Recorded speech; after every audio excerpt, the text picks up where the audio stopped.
I recently was working with a woman who spends a lot of time in fight, flight, or freeze.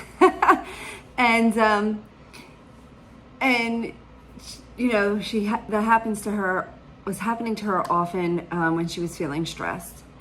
And a lot of times when people are feeling stressed, they go into fight, flight, or freeze. You don't know what to do. And I think a lot of people are taught to try to figure out and think a different way in those experiences. And yeah, we want to change our perspective, and we want to look at situations differently so we don't have stress.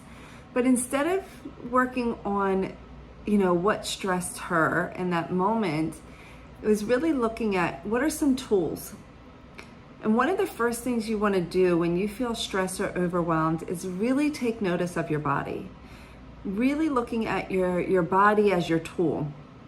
And I think, you know, when you look at your body as a tool, you get to utilize it, right? Most people, when they're stressed and go into fight, flight, or freeze, their body either tightens up or gets stiff and doesn't know what to do.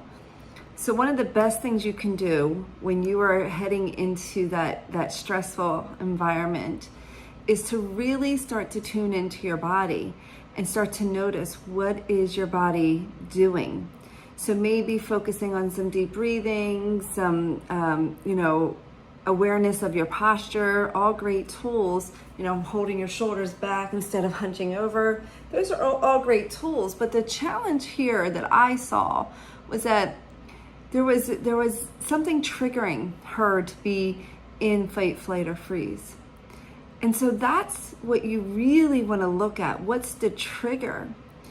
And through working with her, we looked at, you know, that there was a certain thing that she felt she had to be, and that how can I explain this without sharing details? There was a certain way of being she thought she had to be in order to be enough, in order to show up in a way that was acceptable. And when we released that belief and we released that energy that was tied up in that way, we were able to release the trigger that was causing the stress that was putting her in fight, flight, or freeze.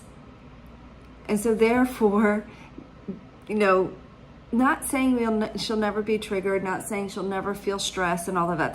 That's not true at all. I mean, we are human. We will feel stress and we will feel triggered at some points in our life. And so having tools at hand, like deep breathing and, you know, noticing your body, if it's contracted, opening up, like taking deep breaths, some heart center breathing with your hands on your heart and taking 3 deep breaths within.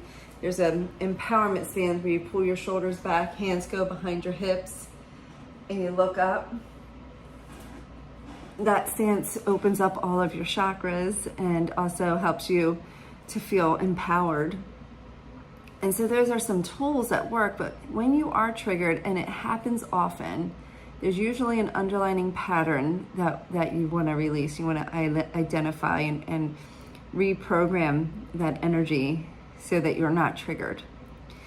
And so I'm excited to see what unfolds for her as we just went through this process. I'm excited to see what unfolds for her, and how she gets to, you know, experience her daily living in a different way. And if you are looking for some resources on getting out of fight, flight, or freeze, or that stress triggered response, drop down stress below, and I'm happy to have a conversation with you. All right, talk soon. Bye.